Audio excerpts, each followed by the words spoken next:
Hola, ¿qué tal? Bienvenidos a todos a otra entrega de este curso de C++, donde estamos viendo, si recordáis, cómo acceder a propiedades y métodos de objetos.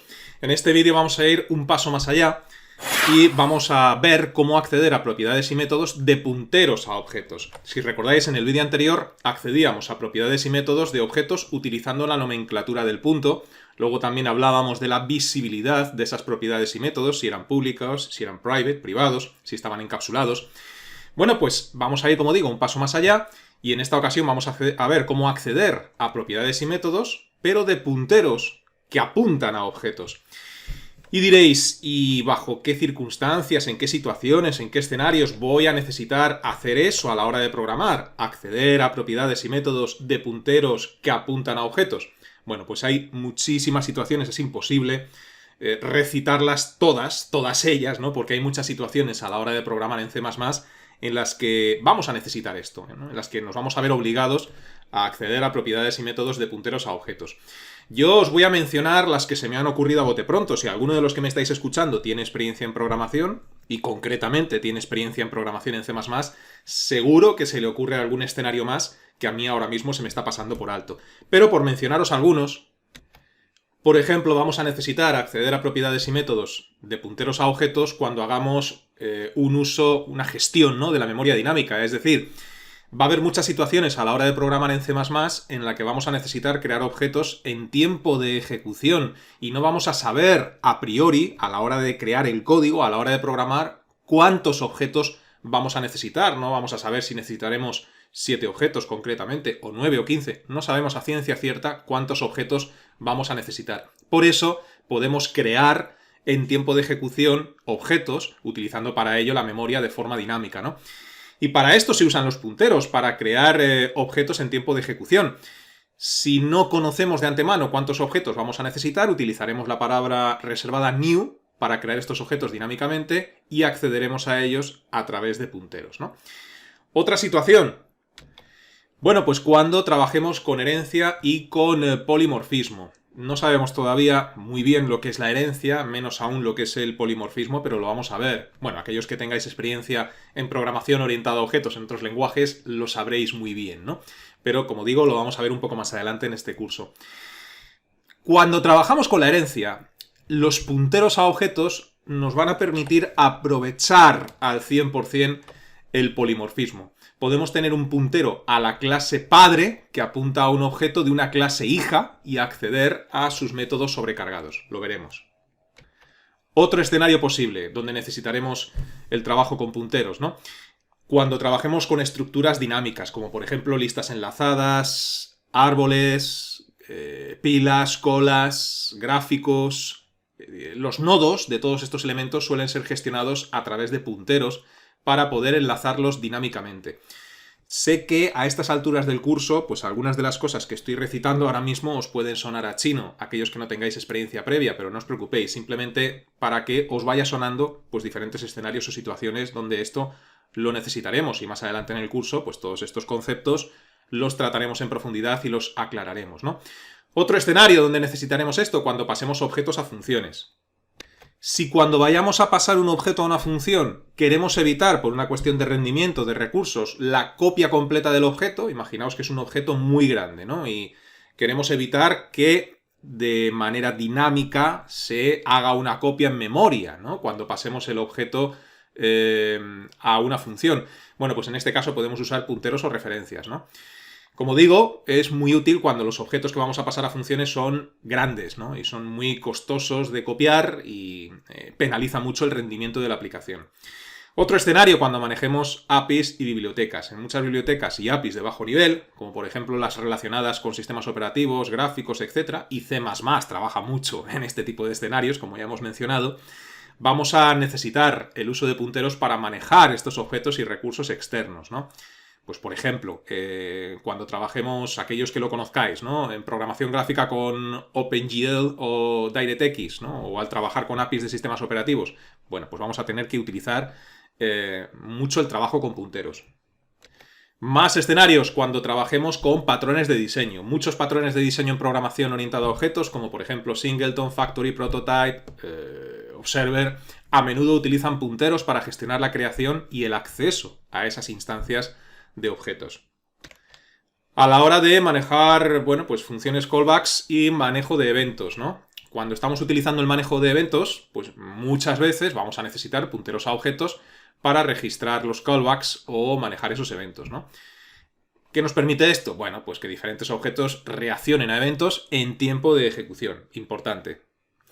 Otro escenario, pues cuando trabajemos con cuestiones de rendimiento. Si os dais cuenta, todo lo que he mencionado anteriormente trabaja en pos del rendimiento, a favor del rendimiento. Bueno, pues cuando trabajemos en C++, cuando estemos creando aplicaciones de alto rendimiento, pues como videojuegos, ¿no? O simuladores, videojuegos que tengan que hacer procesamiento en tiempo real. Bueno, pues los punteros permiten gestionar esa memoria mucho mejor y reducir la sobrecarga que implica lo que hemos mencionado anteriormente, copiar objetos grandes y mejorar la eficiencia. En fin, que el uso de punteros en C++ es súper necesario, como ya hemos ido mencionando en vídeos anteriores, porque vamos a tener que gestionar muy frecuentemente C++ la memoria de manera dinámica, aprovechar el polimorfismo, manejar estructuras de datos complejas y muchas otras cosas, y ahí pues el trabajo con punteros se vuelve crucial. Entonces tenemos que aprender a acceder a propiedades y métodos de objetos a través de sus punteros. Dicho todo esto, vamos a ver sobre código cómo se hace esto, cómo accedemos a propiedades y métodos de punteros a objetos. Vamos a ello. Para ello voy a utilizar el mismo código que veíamos en el vídeo anterior. Si recordáis, habíamos creado una clase coche, ¿verdad? Y luego, pues, desde el método principal, desde el main, creábamos dos instancias pertenecientes a esa clase coche y veíamos cómo acceder, pues, tanto al precio, tanto para establecer un precio como obtenerlo, ¿no? Y no voy a redundar en esto porque lo vimos en el vídeo anterior. Para ello utilizábamos métodos de acceso, setters y getters. Y para ello habíamos encapsulado, pues, propiedades que no quiero que se manipulen, a no ser que sea a través de sus métodos de acceso. Dicho esto, imaginaos que no vamos a trabajar directamente con los objetos utilizando la nomenclatura del punto, sino que vamos a utilizar punteros a estos objetos. ¿Cómo lo haríamos? Bueno, pues creo aquí las instancias, los objetos. Esto lo vamos a dejar igual, pero el código que hicimos en el vídeo anterior de cómo acceder con los métodos de acceso a esas propiedades y métodos lo comento, lo elimino. Lo voy a dejar ahí de referencia comentado, ¿no? Para que se vea la diferencia. Y ahora lo que vamos a hacer va a ser crear los punteros a objetos. Voy a poner aquí un comentario que ponga, por ejemplo, crear punteros a objetos. ¿Cómo creamos los punteros a objetos? Bueno, pues si queréis, sería un buen momento para practicar con lo que hemos visto hasta ahora en el curso, aunque es muy sencillo. Darle al pause y mirar a ver si podéis crear, a ver si os acordáis, que espero que sí, punteros a los dos objetos Coche María y Coche Juan que creamos en el vídeo anterior.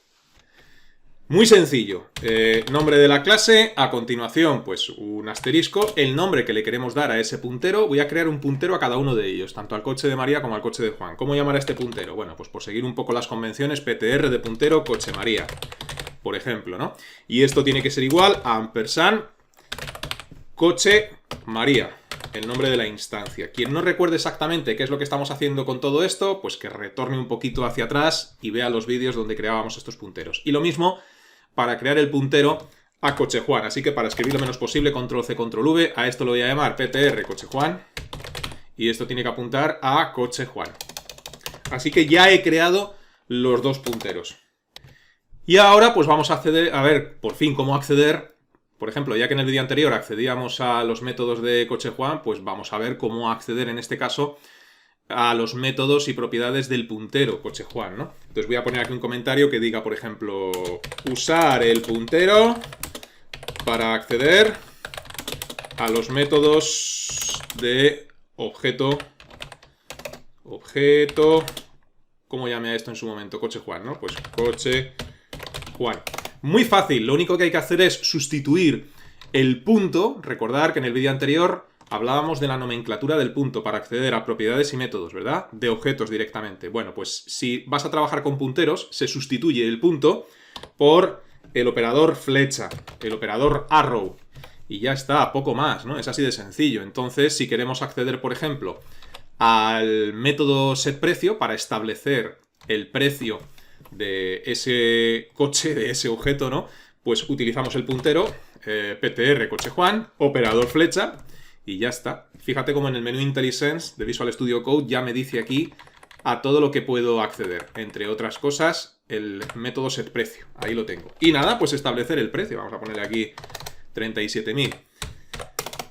Más sencillo imposible. Se sustituye el punto por el arrow function. Para acceder a la información y ver si lo hemos hecho bien, pues igual. El arrow function no, el operador arrow, perdón, el operador flecha. Entonces aquí vamos a poner un cout y vamos a poner, por ejemplo, mira, lo mismo, es que voy a copiar hasta la instrucción. Ya sabéis que escribo muy mal y así me evito tener que escribir control C, control V, pero aquí, en vez de utilizar coche Juan, pues no, estamos utilizando el puntero. Así que PTR coche Juan y en vez de utilizar la nomenclatura del punto, pues no, aquí utilizo el operador flecha. Y en el menú IntelliSense pues puedo acceder, entre otros, al precio. Y ya está, ¿no? Este comentario de ahí lo quito. Si guardamos cambios y ejecutamos esto, es decir, control F5, pues en consola lo deberíamos tener. Así que vamos a esperar a que esto compile, ejecute, etcétera, etcétera. Nos vamos a la terminal y efectivamente ahí está, ¿no? ¿Que queremos acceder a los del puntero coche María? Pues vamos, nada más sencillo. Lo único que hay que hacer, utilizamos el nombre del puntero. Mira, voy a poner aquí un comentario. Accediendo, voy a poner accediendo, o usando, mejor dicho. Usando el puntero para acceder a métodos de coche María, por ejemplo, ¿no? Y aquí pues utilizamos el puntero, operador flecha, y en el menú IntelliSense escogemos el método al que queremos acceder y ya está. Y así con el resto. Con el resto de métodos exactamente igual. En cuanto a las propiedades, pues si no estuviesen encapsuladas, exactamente igual, utilizando el operador flecha. Y nada más, así de sencillo es. Y con esto pues ya hemos visto en C++ cómo acceder a propiedades y métodos tanto de objetos como de punteros que apuntan a objetos. Y ya hemos mencionado en qué escenarios esto puede ser útil. Vamos a dejar de momento el vídeo en el punto en el que nos encontramos. Y os recuerdo que si lo deseáis podéis registraros gratuitamente en mi academia virtual, píldorasinformáticas.es, donde en la zona de cursos gratuitos tengo todos los cursos gratuitos que he ido subiendo a YouTube ordenados por categorías. Aquellos que deseéis que os resuelva las dudas relacionadas con los cursos tenéis la sección de cursos offline, y los que deseáis que os haga un seguimiento más personalizado, como si tuvierais un tutor en casa, con ejercicios, test, resolución de dudas y entrega de certificado al finalizar un curso, tenéis los cursos tutorizados. Estos catálogos se irán ampliando poco a poco con el tiempo. Hasta la próxima, que os vaya bien.